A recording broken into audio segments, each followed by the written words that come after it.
ऊपर वाले ने जब पृथ्वी की रचना की थी तो उसने सबसे खूबसूरत जगह भारत को बनाया था। उसने भारत में सब कुछ दिया। हमारे पास पहाड़ हैं, नदियां हैं, जंगल हैं, हर किस्म की जड़ी बूटी है, सारे मिनरल्स हैं।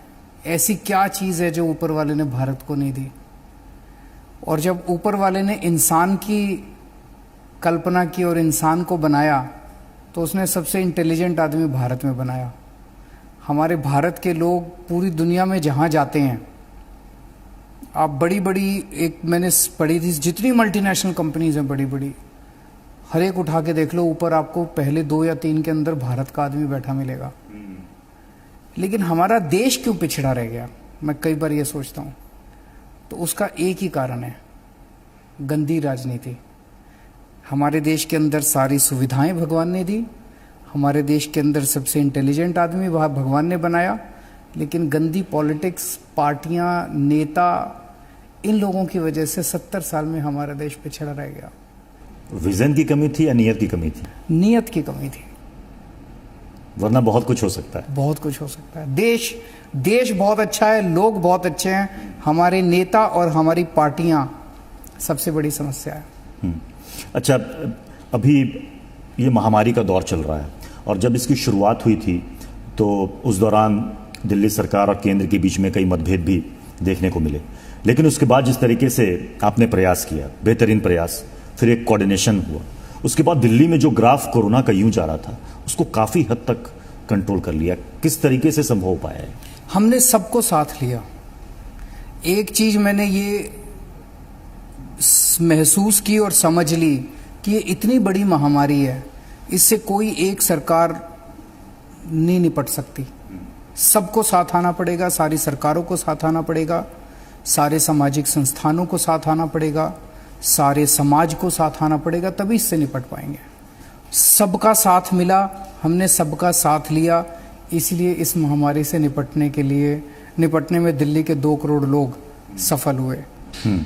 तो आप लगातार लोगों से अपील भी करते थे कि देखिए, ये लड़ाई सिर्फ सरकार अकेले नहीं लड़ सकती, आपको भी खुद इसमें पार्टिसिपेट करना पड़ेगा या अवेयर होना पड़ेगा। उसका असर दिखा लोगों को। मैं लोगों को यही कहना चाहता हूँ, दिल्ली के लोगों को, हम सब 2 करोड़ दिल्ली वासियों ने मिलके कोरोना को कंट्रोल किया है।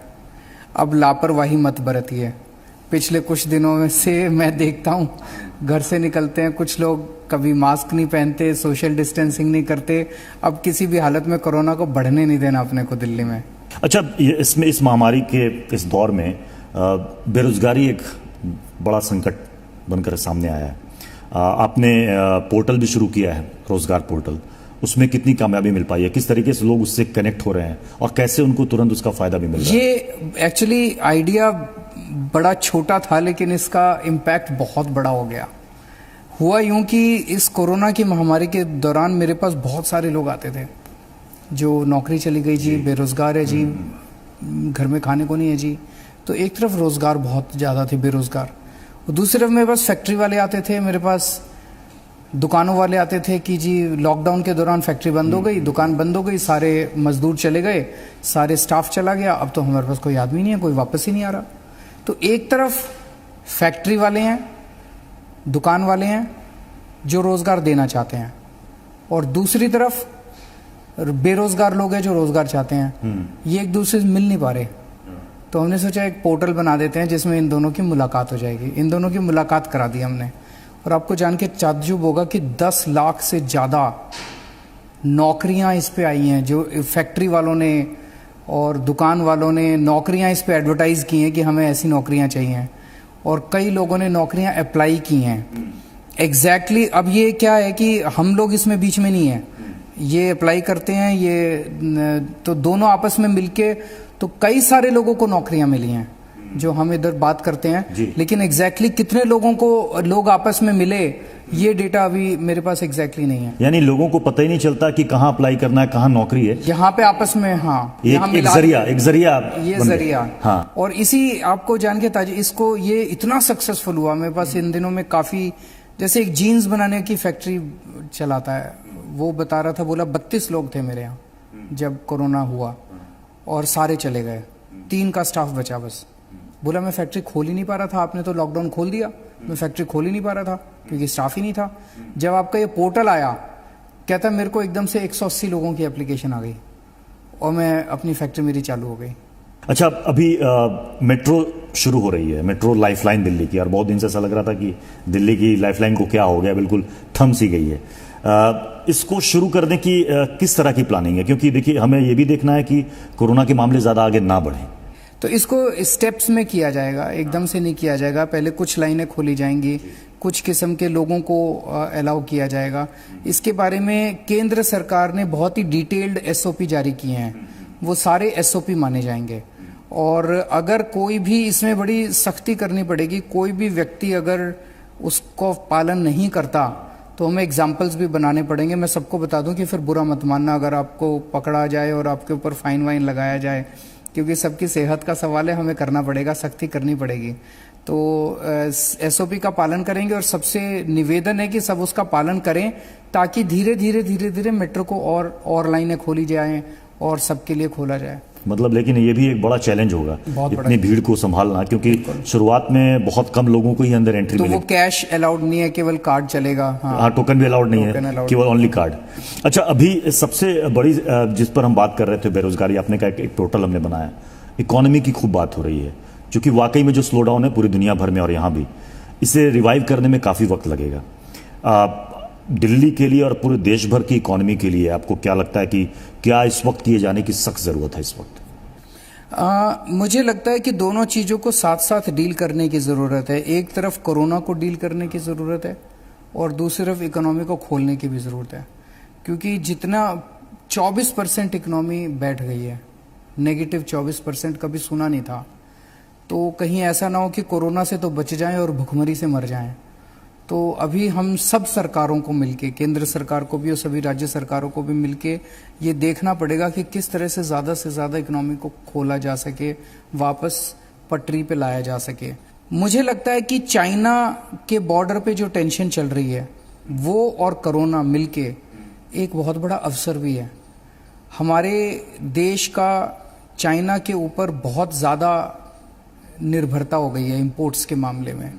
हमारे सारे खिलौने वहाँ से आते हैं, हमारे सारे दिवाली के ऊपर गणेश जी और लक्ष्मी जी के मूर्तियां भी बताइए वहाँ से आती है, पटाखे भी वहाँ से आते हैं, लाइट्स, सब कुछ वहाँ से आता है। ये तो हम बना सकते हैं, तो हम वहाँ से इंपोर्ट क्यों करते हैं? कोई ऐसी चीज इंपोर्ट करते जो कि हम नहीं बना सकते, बड़ी टेक्नोलॉजिकली एडवांस्ड चीज है तो समझ में आता था। ये रोजमर्रा की चीजें हम चाइना से क्यों खरीदते हैं? चाइना से खरीदते हैं, पैसा खराब, हमारी फॉरेन एक्सचेंज खराब होती है और दूसरे हमारे रोजगार जाते हैं। मुझे ये लगता है कि इस वक्त अगर केंद्र सरकार एक लिस्ट बना ले कि चाइना से हम ये खरीदते हैं, ये सेक्टर वाइज टॉयज, ये और उसके सेक्टर के सारे इंडस्ट्रियलिस्ट्स को बुला ले और बोले कि तुम बनाओ अब, और उनको सारी खूब सुविधाएं दे, उनको जमीन दे, उनको लोन दे, उनको हर तरह की सुविधा दे और बोले अब चाइना से सस्ता माल बना के दिखाओ।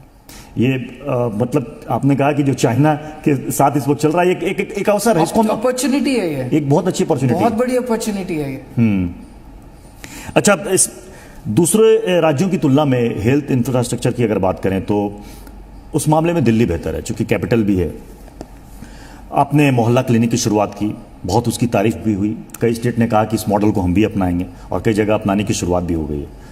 आप जब कहते हैं कि हम वर्ल्ड क्लास हेल्थ इंफ्रास्ट्रक्चर को हम डेवलप करेंगे, इस कोरोना की महामारी, फिर और भी कई सारी बीमारियां हैं, इस चुनौती के बीच में कैसे वो सारी चीज़ें हो पाएंगी? क्या प्लानिंग है? सरकारी अस्पताल का जैसे ही नाम लेते हैं तो आपके जहन में एक तस्वीर आती है, ऐसा अस्पताल जहां बेड्स टूटे हुए हैं, दीवारें चू रही हैं, दीवारें टूटी हुई हैं, एक्सरे मशीन काम नहीं कर रही है, डॉक्टर्स आते नहीं हैं। दिल्ली ने वो बदला। दिल्ली में भी पहले सरकारी अस्पतालों की यही हालत थी, दिल्ली में भी सरकारी अस्पतालों का बहुत बुरा हाल था। पिछले 5 साल के अंदर हमने सरकारी अस्पतालों की पूरी तस्वीर बदली है। आज आप कई सारे सरकारी अस्पताल जाके देखो, सेंट्रली एयर कंडीशनड हो गए हैं सारे, बहुत शानदार सुविधाएं मिल रही है सरकारी, सारी दवाइयाँ फ्री हो गई हैं, सारी मशीनें काम करती हैं, डॉक्टर आते हैं, डॉक्टर अच्छे से बात करते हैं। मोहल्ला क्लिनिक की सबसे बड़ी खूबसूरती, लोगों से अगर आप बात करो, मैं ग्रेटर कैलाश गया था, ग्रेटर कैलाश तो दिल्ली की सबसे पॉश कॉलोनी है, वहाँ पे 2 मोहल्ला क्लिनिक चल रहे हैं।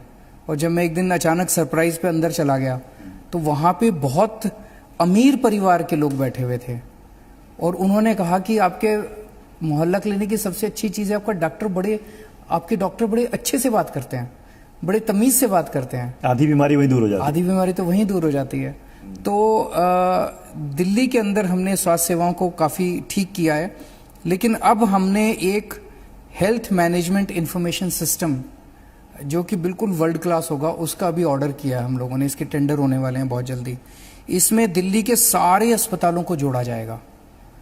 दिल्ली के सारे, तो अगर आपको कहीं कोई मतलब है the click of a button आपको पता चले कहाँ बेड खाली है, कहाँ वेंटिलेटर है, कहाँ क्या है। आपको अपॉइंटमेंट लेनी है तो आप ऑनलाइन अपॉइंटमेंट ले सकते हो डॉक्टर से। आपको जाके लाइनों में खड़े होने की ज़रूरत नहीं है। हमारे पास दिल्ली सरकार के पास पूरा दवाइयों का सारा स्टॉक होगा, किस अस्पताल में कितनी दवाई कितनी क्या। बहुत ही अच्छा एक मैनेजमेंट सिस्टम तैयार किया जा रहा है और 1 साल लगेगा। 1 साल के अंदर आपको वर्ल्ड क्लास फैसिलिटीज दिल्ली के सरकारी सेक्टर में दिखाई देंगी। यानी कोरोना ने एक तरीके से ऐलान बजा दिया हेल्थ सिस्टम को लेकर, जो बहुत ज़्यादा कहते हैं कि ध्यान उस ओर नहीं दिया जाता था कि ठीक है जो चल रहा है वो चलने दो, लेकिन शायद कोरोना ने बता दिया कि लेकिन अब हमें राष्ट्रीय स्तर के ऊपर हेल्थ पे इन्वेस्ट करना चाहिए। आपको लगता है कि जैसे हमने आने के बाद 2 चीज़ों पे इन्वेस्ट किया। जब हमारी सरकार बनी तो एजुकेशन का बजट सालाना 5,000 करोड़ होता था, हमने आते ही 10,000 करोड़ कर दिया और अब 15,000 करोड़ है। सोचो 3 गुना बजट हमने एजुकेशन का कर दिया। उसी तरह से हेल्थ का बजट जो था वो भी काफ़ी गया था, उसको आते ही हमने 1.5 गुना कर दिया था और उसके बाद उसको बढ़ाते चले गए। तो हमने प्रायोरिटीज सही होनी चाहिए। मैंने शुरू में ही बोला था कि एक फ्लाईओवर कम बना लेंगे लेकिन बच्चों को पढ़ाएंगे और आपको अच्छी सेहत देंगे। देखिए, शिक्षा और स्वास्थ्य पे जो आपने काम किया है लोग उसकी तारीफ भी करते हैं। जो आपने बताया कि पहले सरकारी अस्पताल सुनते ही लगता था कि पता नहीं अंदर क्या होगा, दीवारों देख लो, ये देख लो। स्कूलों के बारे में भी ये परसेप्शन था। आपने अच्छा काम किया, सरकारी स्कूलों का रिजल्ट भी बहुत अच्छा हुआ। इसको अगर देश के अलग अलग हिस्सों में उसको उस तरीके से लागू किया जाए, आपको लगता है कि बड़ा व्यापक बदलाव आ सकता है? एक लोगों की जो सोच है ना शिक्षा को लेकर सरकारी स्कूलों की और प्राइवेट स्कूलों की, इसको बहुत बदला जा सकता है। दिल्ली ने 5 साल के अंदर स्कूल बदल दिए और मैं पूरे विश्वास के साथ कह सकता हूं कि अगर सारी सरकारें मिशन मोड में लग जाए, मात्र 5 साल के अंदर हम हमारे पूरे देश की शिक्षा की तस्वीर बदल सकते हैं। अच्छा, इतना आपने एजुकेशन सेक्टर में काम किया है, आपको क्या लगता है कि अभी दिल्ली में और क्या चीज की जाने बाकी? क्योंकि सब लोग देखते हैं कि दिल्ली में देखिए क्या क्या बदलाव हुए हैं। पेरेंट्स खुद बताते हैं कि पहले जब हम जाते थे या बच्चे जब घर आते थे उनसे पूछते थे कि आज मास्टर साहब ने क्या पढ़ाया या क्या तुम कर रहे हो, तो उनके पास बताने को कुछ होता नहीं था। अब मुझे लगता है स्कूल के सिस्टम पे तो काफी इंप्रूवमेंट किए। इंप्रूवमेंट तो और होते रहेंगे पर मेजर काफी हुआ है। कॉलेज के लेवल पे अभी काफी कुछ करना बाकी है, काफी गैप है हमारा। दिल्ली में 12वीं क्लास, दिल्ली में 2.5 लाख बच्चे हर साल 12वीं क्लास करके निकलते हैं और कॉलेजों में 1.25 लाख सीटें हैं, तो 1.25 लाख का गैप है। ये 1.25 लाख का गैप भरना है। और इसकी सबसे बड़ी अड़चन एक है कि 1923 में दिल्ली यूनिवर्सिटी बनी थी, अंग्रेजों ने बनाई थी। 1923 का एक्ट है। वो एक्ट ये कहता है कि दिल्ली के अंदर दिल्ली यूनिवर्सिटी के अलावा और कोई यूनिवर्सिटी नहीं बन सकती। 1923 के बाद आज 100 साल हो गए। अब उस कानून को बदल देना चाहिए कि दिल्ली के अंदर तो अब कई यूनिवर्सिटीज की जरूरत है। बाकी जो यूनिवर्सिटीज बनी वो सारी प्रोफेशनल, अम्बेडकर यूनिवर्सिटी, ये आईपी यूनिवर्सिटी, ये सारी प्रोफेशनल्स है, वो अलाउड है। लेकिन बेसिक यूनिवर्सिटी जो कि बीए बीकॉम की डिग्री देती है, जो साइंस, ये वो यूनिवर्सिटी नहीं बन सकती। तो अब अगर ये हमने केंद्र सरकार से मामला उठाया भी है, अगर ये कंडीशन हटा दे तो दिल्ली के अंदर अब 1 नहीं 2 नहीं, कम से कम 100 यूनिवर्सिटी होनी चाहिए, इतने कॉलेजेस होने चाहिए। दिल्ली में इंडस्ट्रीज के लिए ज्यादा स्कोप नहीं है दिल्ली, लेकिन दिल्ली दुनिया का एजुकेशन का हब बन सकता है। अच्छा, पॉल्यूशन, प्रदूषण एक बड़ा मसला होता है दिल्ली में और हर बार इस पर खूब बहस भी होती है। और अब चूंकि कोरोना के टाइम में हमने देखा कि प्रदूषण स्तर अपने आप कम, लोग कहते हैं कि देखिए नेचर ने बहुत कुछ कर दिया।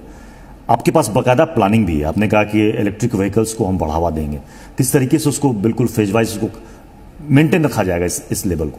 देखिए, एक तो 2015 में जब हमारी सरकार बनी थी, उस साल दिल्ली का एयर क्वालिटी इंडेक्स एवरेज पूरे साल का लगभग 160 था। 2019 में, यानी कि पिछले साल, अब तो कोरोना की वजह से हो गया, कहेंगे केजरीवाल झूठा क्रेडिट ले रहा है, पिछले साल 2019 में पूरे साल का एवरेज एयर क्वालिटी इंडेक्स 120 के करीब आ गया था।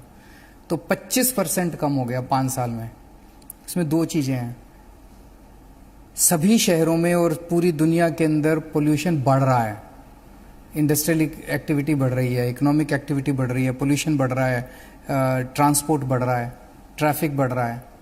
दिल्ली में पोल्यूशन बढ़ा तो नहीं, वो तो कंट्रोल किया ही, उल्टे 5 साल के अंदर 25% पोल्यूशन सभी दिल्ली वासियों ने मिलकर कम कर दिया।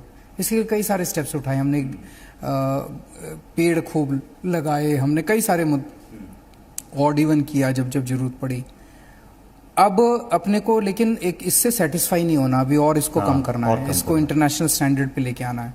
तो अब इसका ये जो इलेक्ट्रिक व्हीकल पॉलिसी हमने बनाई है, ये अपने इसकी मैं तारीफ करूं तो अपने मुंह मियां मिट्ठू बनने, इसकी सारी सब लोग तारीफ कर रहे हैं इसकी। यहाँ तक कि केंद्र सरकार के मंत्री ने भी पब्लिकली बोला कि दिल्ली की पॉलिसी जो है ये एक तरह से टेम्पलेट बननी चाहिए, बहुत अच्छी पॉलिसी है। सारी इंडस्ट्री ने स्वागत किया है। हमारा ये मानना है कि 5 साल, आज अगर आप इलेक्ट्रिक व्हीकल्स की बात करो तो पूरी दुनिया के अंदर चाइना की चर्चा होती है।